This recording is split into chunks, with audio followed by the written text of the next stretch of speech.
Hello, I'm Waqar Rizvi, and this is Scope. In the first segment of today's show, we're going to discuss Iran and Russia's criticism of the U.S. military protecting Syrian oil fields. Now, the U.S. military says it is doing so to, in fact, protect those oil fields from Iran and Russia, as well as, of course, from ISIS, as the U.S. has claimed from day one. It is fighting specifically through its coalition in Syria as well. The Iranians and the Russians are critical, of course, because, as you well know, there is a lot of talk, and there has been a lot of talk within the Middle East region, especially of the U.S. role vis-a-vis natural resources, especially the likes of oil in places like Syria and, of course, Iraq is another one that comes to mind. Let's discuss all of that a bit further. We're joined by our esteemed panelists. We're joined by former Ambassador Matthew Bryza, who is a former White House and senior State Department official, and he is currently senior fellow at the Atlantic Council, is joining us now from Istanbul. We're also joined by Pavel Luzin, who is a PhD in international relations and an expert in Russia's foreign policy and defense. He's joining us now from Moscow. Pavel and Matthew, thank you both for your time today. Pavel, I'd like to start with you. What do you make of Russia's criticism of the U.S. role in protecting Syrian oil fields? The U.S. says, listen, they're protecting these oil fields from ISIS. What's wrong with that? So Russia is not ready to pay for Syrian reconstruction, for Syrian restoration after the war. So Russia wants Assad to control these oil fields and to gain from these oil fields for restoration. And if Americans with Syrian democratic forces continue to control oil fields in Syria, so Assad does not have a gain from these oil fields. So that's a problem for Russia. Okay, so Matthew, what are your thoughts on that? Because there is it's an uncomfortable truth, isn't it, Matthew, when it comes to the U.S. role vis-a-vis oil in the region? I mean, I went back to Iraq in my introduction because that's a big one that stands out, where a lot of people said the U.S. went to war in Iraq to be able to gain control over the oil resources. Are we sort of seeing a repeat of that, or are we maybe reading too much into this? I think we're definitely reading too much into both this situation and the Iraq war as well. I worked at the White House during the planning and execution of that war. In fact, I was there for 4 years. And I can tell you, you may or may not believe me, but sitting in on various planning meetings, controlling the oil was never an objective. Making sure the oil could flow to global markets unimpededly, that was a goal and remains one in other parts of the world. But if you look at what actually happened after the war, the U.S. gained no control of Iraqi oil. There's one major U.S. company in Iraq. It's ExxonMobil, but they're not in the federal part of Iraq. They're in the Kurdish region, and that's created a lot of enmity with the federal government in Baghdad. In this case of Syria, these are very small deposits of oil. It's low-quality oil. It's oil that cannot be easily developed by a private U.S. company because the investment climate is so terrible. And it's not clear how that oil could ever be exported from Syria, given that Syria is, as we know, in a state of civil war. So I think we are reading too much into Matthew, if I may come in, whole... because, Donald Trump, he doesn't see it that way, right? Donald Trump's already suggested, and he did this on Sunday, I believe, that ExxonMobil could get involved in those oil fields. So, I mean, it almost seems like this is working with not only U.S. business interests, but even Donald Trump's business interests. Possibly he's trying to, keep everybody happy. I think this is a classic case of President Trump speaking before he's thought things through and before he actually has a policy across the government. My understanding from my friends in Washington is that what happened was President Trump faced brutal criticism for pulling out U.S. troops from Syria. He started to face opposition even among his own Republican colleagues in the Senate that he really needs. And so his national security team wanted to come up with a reason that he could understand, a pretext, if you will, to keep some more U.S. troops on the ground. And they figured, as you said, somehow getting involved with oil would be attractive to President Trump. But mark my words, I don't think that the United States will take control of that oil. Yes, it will try to keep it out of the hands of ISIS, though. But do you think, Matthew, to go to Pavel, do you think that the U.S. would be willing to give this oil field back to the Syrian government at some point? I think it has to. I mean, that's according to international law. You can't just come into a country and take natural resources that do belong to the people of the country. that's pillage, and that's a war crime that was prosecuted, among others, at Nuremberg, by the way. And the United States can't claim it needs this oil to compensate its own costs in a war against the Syrian government, because the U.S. has never declared war against Syrian government and claims it's not at war with Syria. So at the end of the day, my guess is, yep, that oil will go back to ownership by the Syrian government. But that's a long way down the road, obviously. All right, so Pavel, thoughts on that? Because, certainly that's a different point of view of what possibly you would think as well on this issue. Do you think that the Americans their intention is, as they've stated, listen, we're just trying to protect this oil from ISIS, and will possibly even, as Matthew said, possibly they would in fact give it back to Assad or whoever would really be the official leader of Syria? So I think definitely in future the United States will give back the control of these oil fields to Syrian government. But I think this Syrian government should be without Assad, and Syria should be without Iranian military infrastructure. So before these days, I think Syrian Democratic Forces and with support of American forces will keep the control on the oil field. Of course, because of unpredictability of Mr. Trump personally, we cannot forecast the further steps of American government here. All right. So then, Matthew, one of the interesting things that's come out of, this control of the oil fields, as you well said, of course, the context is that Donald Trump has been criticized quite heavily about his Syria decision, is that also the officials who have made statements in the aftermath since this news came out about the oil fields, they've said that, listen, if anybody challenges our control of these oil fields, we'll also go after them. And I'm, of course, paraphrasing that to an extent, where even Russia and the Iranians and even the Syrian government at this point would not be allowed to come in. So it's sort of a confusing quagmire situation, isn't it? Where, fine, you say that you want this out of the hands of ISIS, but is it really just about that? And I mean, I know I'm going back to an earlier point I made, but this does raise then suspicions in many people's minds, doesn't it? It sure does. And I think, as I was mentioning before, this is a classic Trumpian case of speaking and then ordering actions before it's been thought through, and before all the various pieces of the U.S. government that have an interest in the policy have a chance to express their views, and then even to understand what their mission is. So I think we're seeing people in the Defense Department and elsewhere not knowing what the mission really is supposed to be. And so they're pinned down. Somebody asks a leading question like, well, what if Russia or Iran or the Assad regime try to take control of the fields? And probably there's never been a discussion of this in the government. So the U.S. official is left with having to improvise and says, well, gee, we'll defend those fields. It's really a great example of how broken the U.S. foreign policy making system has become under President Trump. All right, Pavel, what do you think the Russians want to happen at this point? Is it simply a case of giving back the oil fields to Syria, as you said, so that Syria is able to reconstruct itself? Because, I mean, at this point in time, with the involvement of so many external players, it doesn't really seem the situation is completely stable, obviously, throughout the country. So is this even the time for us to be talking about reconstruction? Maybe it's too early for that. So it's a long-term Russian position that somebody should be a sponsor for Syrian reconstruction.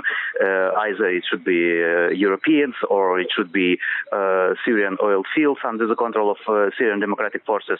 Also, Russia has never recognized Syrian Democratic Forces as a legal actor in Syrian political process, and so on and so on. And, when Trump announced the withdrawal from Syria, Russia was happy. But when suddenly Trump changed his mind, his position, and announced that some American troops will stay there to control oil fields, Russia was really disappointed because, in February of 2018, American forces eliminated 600 Russian mercenaries that tried to keep control over this oil fields. So Russia is really disappointed, and Russia. So are you saying, Pavel, in some ways that Russia would want control of these oil resources? Because the argument to be made, Pavel, that listen, Russia is also involved in Syria. At the end of the day, it's an external player. It's not the Syrian government. So why would Russia then have a problem with another external player, such as the U.S. being involved in Syria? Russia wants to play a more proactive role in relations with Assad, because currently Assad is fully under control of Iran. And yes, Russia has military presence in Syria, but Russia doesn't have good tools for influence on Assad. And in case of Assad, will restore its control over the oil fields. Of course, Russian companies will be involved in the exploitation of these oil fields. But it is not for profit, for economic profit, but only for political profit of Russia. And Russia wants to have this political profit in Syria. Matthew, this goes back to then, the entire Syria chaos anyways, doesn't it? Because every external player claims that they have the best interests of the Syrian people at heart. How then does one decipher who's really telling the truth? Because there's so many contradicting statements here, right? With the Russians, Syrians, Iranians, and even the Turkish government, in fact, has spoken out against what America has decided vis-a-vis the oil fields in Syria. And then on the other side, of course, we have the Americans themselves saying, listen, we need to protect this from Daesh or ISIS. Who do we really believe? Because as I said, everyone says we're doing this for the best of the Syrians. Yeah, and I think everybody is sincere. They think they're doing what's best. It's just that each country's interests are different. I mean, for Turkey, their biggest concern in Syria is the YPG terrorist group. For the United States, its biggest concern is ISIS. For Russia, its biggest concern is the Assad regime. So it's a very complex picture because all the interests are different. One way to decipher everything or to understand it maybe is to, believe it or not, to follow the approach Russia is following with regard to international law. Russia is saying it's the Assad government, or it's the government of Syria that has invited in Russian and Iranian soldiers, troops. That government has the sovereign right to do so.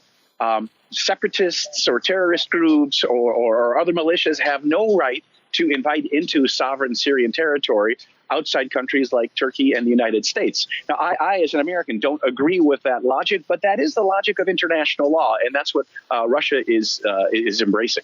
Very well. We'll leave those apart, but of course we appreciate both Matthew and Pavel for their time today. Matthew speaking to us there from Istanbul, and Pavel speaking to us from the Russian capital, Moscow. Of course, viewers, as both of our guests have put forth, there are two opposing points of view here. There are two separate opposing parties, where on one side we have the Americans saying we want to protect the oil fields from ISIS, and they've also added the fine print of actually protecting these oil fields from Russian interests, from Syrian interests, even at this point, Iranians, or even any others.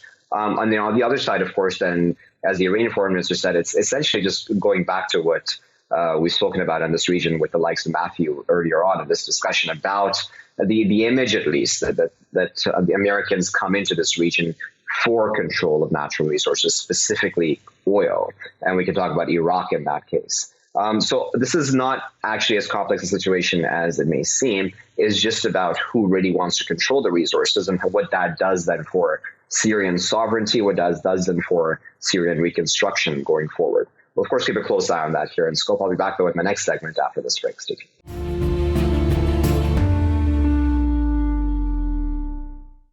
Welcome back, viewers. You're still here in Scope with me, Waqar Rizvi. In this segment of the program, we're going to discuss sanctions that the United States has placed on Iran ever since it walked away from the nuclear deal that had been signed back in 2015. As we know, of course, with previous sanctions as well that had been placed on Iran even before the nuclear deal, that this does affect directly the Iranian people. Human Rights Watch has recently released a report, in fact, about this round of sanctions, saying that this is quite drastically affecting the healthcare situation within Iran, and specifically access to vital medicines for more rare diseases that need to be supplied. There is, of course, within the U.S. sanctions regime, apparently fine print that allows for humanitarian supplies, such as medicines and others, to be provided for Iranians. However, the U.S. makes life so hard for any banks and companies that may want to be supplying any such needs for the Iranian people that it's just not happening, that there's just this climate of suspicion and fear at all times of working with Iran, even at a humanitarian level when it comes to medicines or otherwise. Let's discuss that all a bit further. We're joined now by Zahra, who is a board member of the Association of Peace Reporters. She's joining us now from the Iranian capital, Tehran. Joining us from the French capital, Paris, is Ahmed Benchemsi, who is the Communications and Advocacy Director for the Middle East and North Africa at Human Rights Watch. Ahmed and Zahra, thank you both for your time today. Ahmed, I'd like to start with you. This is quite a detailed report, certainly, about the effects of these U.S. sanctions on Iran. What is it within this sanctions regime that the U.S. has gotten wrong? In the sense that it says, listen, we're only targeting the Iranian government. How is it that it's actually genuinely targeting the Iranian people, in fact? Thank you for having me first. What we're saying in our report basically is that the U.S. sanctions, the way they are designed, they pose a serious threat to the Iranians' right to health. How so? Iran imports 3% of the medicine it uses, which is pretty low rate if you think about it. However, those 3% is a highly specialized portion of the market, which means that they are essential medicine. We have identified in our report at least 240 drugs included in those specific 3% that the World Health Organization classifies as essential medicines. Like medicine needed by people for life-keeping reasons.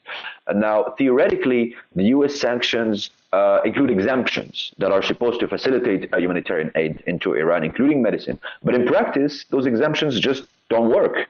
Why? Because it's a mix of very complicated financial processing and also the aggressive rhetoric. And this is why banks and companies that could engage into humanitarian trade with Iran, they back off because it's complicated and also because simply they are worried. Because the context of aggressiveness of the U.S. rhetoric is so pervasive that they're just worried that they get sanctioned if they engage in humanitarian trade. Yeah. The conclusion of that is that people, like everyday people in Iran who suffer from diseases such as leukemia, epilepsy, including children, cannot get this treatment. And then there are shortages in the medicine, in the stocks for chemotherapy, for example, for children. This is a real serious humanitarian concern. Indeed. Zahra, just put this into context for us, because you're on the ground there, Zahra, itself. So I wonder what you've seen around you when it comes to the shortage of medicines, vital medicines that Ahmed was also talking about. How has this affected Iranians? Well, first of all, thanks for having me. Well, I have to say that I'm very happy that finally the NGO has published a report describing what's happening here, because during past months, as many organizations, many officials have been repeating what's going on about the effect of the sanction of the health of the people, but unfortunately the world failed to notice what is really happening here. The sanctions, after the President Trump pulled out of the nuclear deal, started to hurt the economy. So first of all, the prices of the drugs has been gone up rapidly in the country. And then there is this lack of access to the medicine, these life-saving medicines here.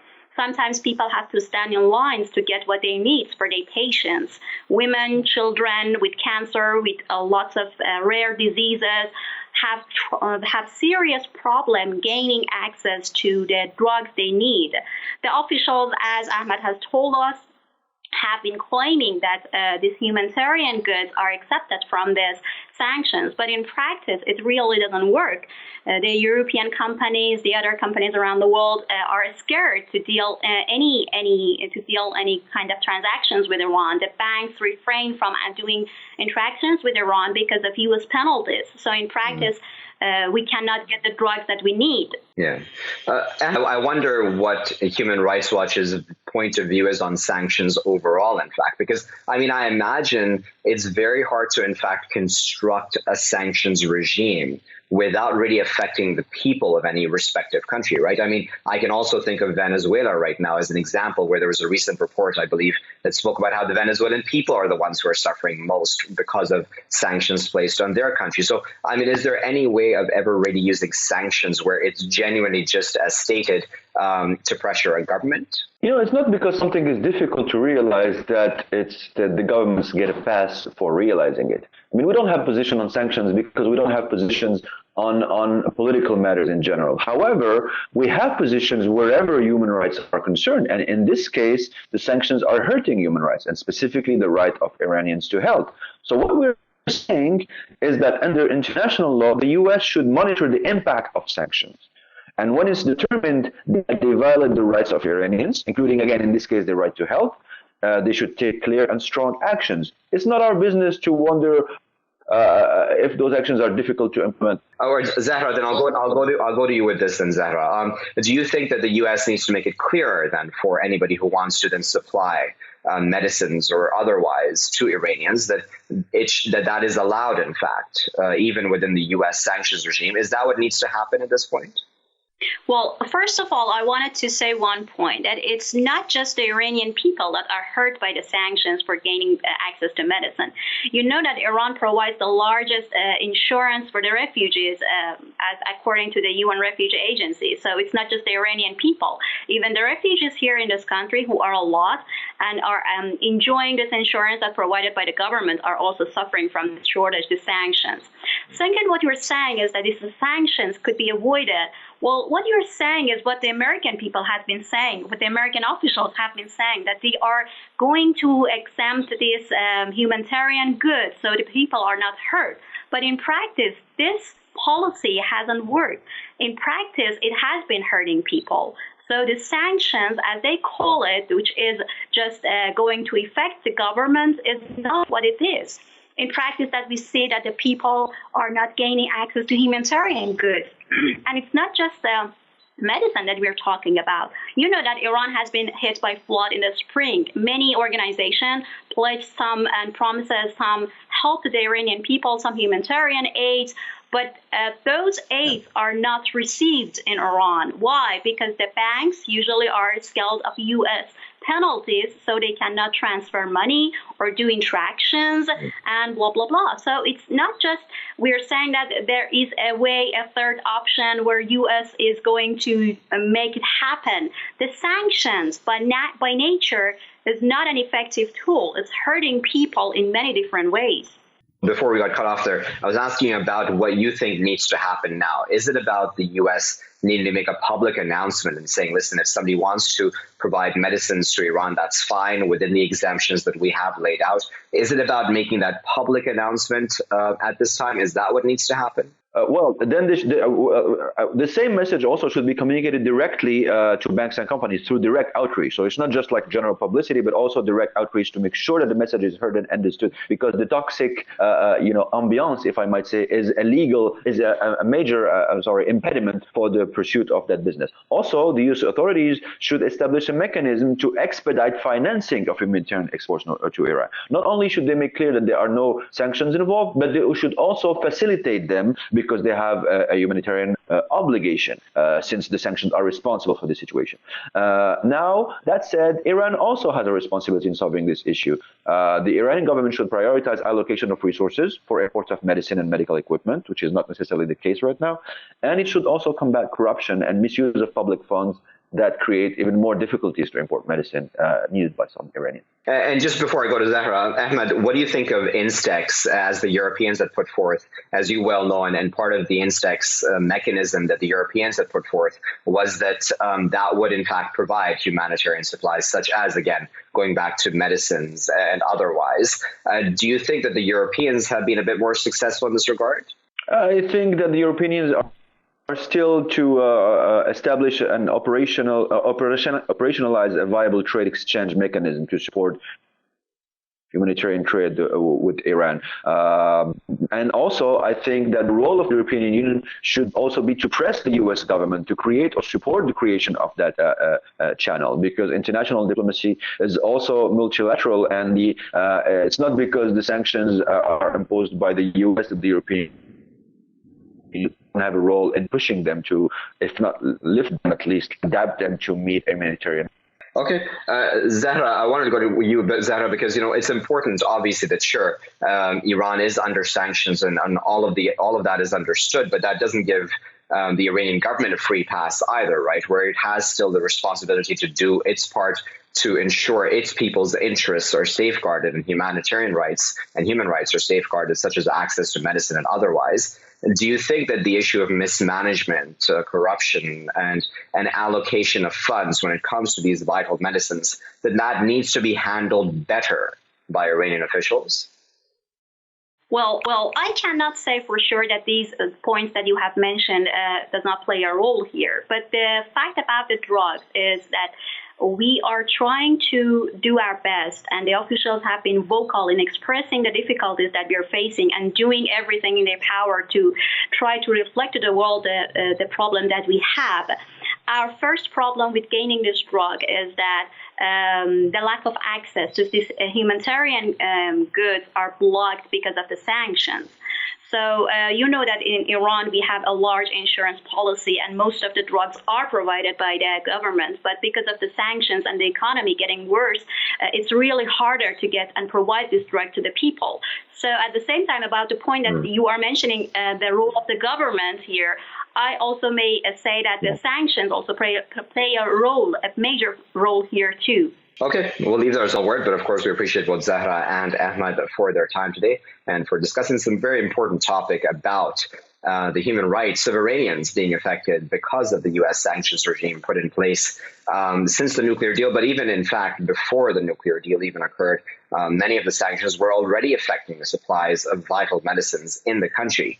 Has the Iranian government done enough from day one of this issue to be able to resolve or to alleviate as much as possible the shortage of supplies of vital medicines? That is, of course, an open question mark, and certainly there's room for improvement there, as Ahmed there said also. But nevertheless, the shadow or the clouds that are cast over the country because of the U.S. sanctions and the fact that they do discourage at the very least or scare people away from even supplying medicines or otherwise that are allowed within the U.S. sanctions regime, that's obviously also very troubling and goes back again to the U.S., as Ahmed there said, which needs to clarify for everybody that, listen, no one will be held accountable negatively in any way if they are then taking advantage of those exemptions to, again, safeguard the human rights of Iranians, their access to vital medicines, etc.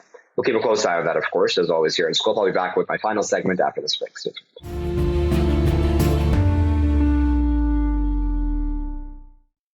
Welcome back, viewers. You're still here in Scope with me, Waqar Rizvi. In today's final segment, we're going to discuss WhatsApp, which has accused an Israeli company of allowing for spying on WhatsApp users. Now, this company specifically is the NSO company, and its own defense of this entire thing is that, listen, we in fact provide governments around the world with the ability to be able to fight terrorism and crime.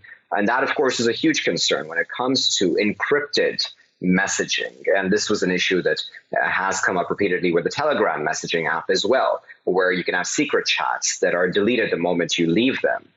Where does that leave then the ability to keep up with terrorists and criminals around the world? Is NSO just providing countries with the tools that they need really to keep their citizens safe? Or is this actually a breach of privacy? Or a bit of both, really? How does one actually assess that? Let's discuss that all a bit further. We're joined now by Jeff Halper, who is the director of the Israeli Committee Against House Demolitions. He's joining us now from Jerusalem. Joining us from Liverpool is David Lowe, who is the Senior Research Fellow at Leeds Beckett University Law School, who researches terrorism and security, policing, and criminal law. David and Jeff, thank you both for your time today. David, I'd like to start with you.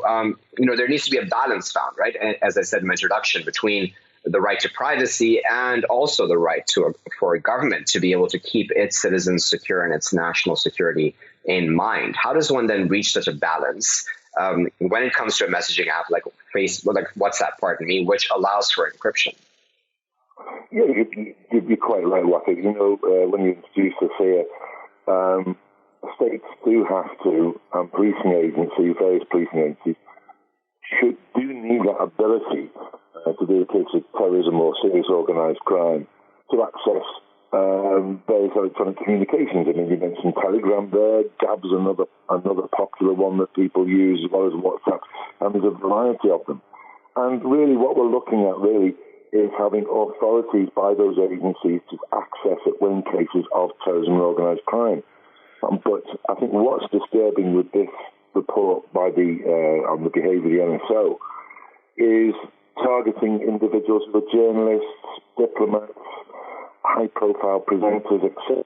Jeff, what are your thoughts on that? Because certainly the fact that this is an Israeli company, I imagine, makes some people uncomfortable, considering for it to be supplying then this sort of technology and backdoor access, really, in some ways, to countries around the world. Do you think that Israel is well placed to be playing such a role, or an Israeli company, I should say, is well placed to be playing such a role, to be giving access to quote unquote fight terrorism and crime? Sure. I mean, we have to put this within a larger context of the occupation. Israel has an occupation now for more than 50 years. So essentially, I wrote a book called War Against the People about this, in which Israel uses its occupation as a laboratory for developing weapon systems, surveillance systems, security systems on Palestinian guinea pigs, basically, that it then exports. This is what I call global Palestine, because, in fact, the end users of all these Israeli technologies aren't the Palestinians themselves. They're not really an existential threat to Israel, but rather they're the guinea pigs on which Israel then develops these technologies for export, and that's where its security politics lies, because having these kinds of capabilities gives it tremendous credibility in terms of governments, international organizations, and so on, that are concerned with wars against their own peoples. So the question you ask is a very good one. What's the difference between terrorists, criminals, and us? And in the war against the people, the criterion is who the government feels is a threat, not who is a threat in terms of being a terrorist. But as we know, with Saudi Arabia or Israel or any of these governments, terrorist is a very, very flexible kind of a concept that very easily gets into the civilian life of people like us. And that's a very good point, Jeff. If you allow me, I wanted to, in fact, put that point to because David, Jeff brought up an important point, like one man's terrorist is another man's freedom fighter, right? And we've heard that statement said a lot. For any respective individual government, I don't want to go into specific governments, but any respective individual government around the world, for them to then choose who they would target or whose WhatsApp they would want access to, that is troubling, is it not? Because then there's really that possibility that this government is just misusing this entire technology. Yeah, I think you're quite right. And it is trying to define, it is a loose term. And is looking at it from a legal perspective and trying to define terrorism. Most states have a very similar definition. If you look at most European states, North America, Australia, and so on, they have a very similar definition. So at least there's some legal platform that you can use. And of course, we've got to get this right of freedom of expression, right to privacy. They're important rights too. I mean, the International UN Convention, it's a bit of a toothless tiger, but that can set the parameters from which to work and states to introduce legislation accordingly. But there are some states where they will take this to the limit and, expressing a view that doesn't either glorify or condone violence or is encouraging serious crime, then surely this is freedom of expression and a debate that's healthy in any society. And I think this is what's a concern. It's just echoing the Edward Snowden whistleblowing affair from 2013 when the state's NSA and the UK GCHQ were tapping into various forms of communications data, which then got revealed that he even involved Angela Merkel in Germany. So, we have to have some form of legal constraints. And I really do think we have to work together as states on this and have some parameters and have this defined part. What is legitimate? All right, so then, Jeff, you were describing, of course, within the context of the occupation, how this sort of thing works. Just if you can, just give our viewers an idea about what Israel does when it comes to seeking access to technology, to encrypted conversations, even possibly, if you're aware of that. Because I imagine if the Israeli companies such as NSO and others are quote unquote exporting, as you had alluded to in your first answer, this sort of technology and access, then I imagine it's much more heightened within the occupied territories. Would that be a fair statement? No, for sure. But even beyond that, David has a very good point, and that is that, governments like the British government or European governments or maybe even the American government have definitions of terrorism, and they have concerns for privacy and all of this stuff. That's not true of Israel. And it's not true of many of the countries that it serves, like Kazakhstan or the Congo. Places where this malware stuff of Israel has been found in more than 45 countries. This company, NSO, that produces Pegasus system that listens into your cell phones, has been found in the worst countries. So from the Israeli point of view, first of all, it's all marketing. And, we need Kazakhstan in the UN for support just as much as we need Britain. So the whole idea of a government that's somehow responsible for human rights and for civil liberties, and that really cares about the difference between a terrorist and a normal citizen, those aren't considerations for Israel. Because, of course, the way it treats Palestinians is they're all terrorists. They're all suspects. They all have to be kept under surveillance. So you don't have those kinds of differentiations like you have, let's say, in Europe. And then it serves governments, and not only governments, companies and intelligence agencies and police forces in countries where these distinctions just don't exist at all. So I think, we have to be careful not to look at this from a European perspective. But in fact, most countries of the world are much more like Israel, where there are no differentiations between your political opponents. David, we need to contextualize, obviously, where this technology is coming from. This is an Israeli company at the end of the day, and there would be concerns, either way, whichever side of that Israel-Palestine issue one stands on, but there would be concerns about if it is the place of an Israeli company within the context of what's happening within the occupied territories to then be providing this technology, not again just to governments in the Western world, but to governments with very troubling patterns of how they deal with, at this point in time, things like freedom of expression and otherwise. What are your thoughts on that? Yeah, you just look at Israel's history from 1948. It's and even I found on my travels when I've gone over there towards the Middle East and to Israel, you can understand an Israeli mentality of they've had, if you like, 5 enemies on their border historically, and it's about self-preservation. But, again, it's sort of encouragement to the likes of the state of Israel. You might perceive all Palestinians and certainly those in Palestine state as a threat, but then they're not. But there are certain groups within that who could be a threat to you.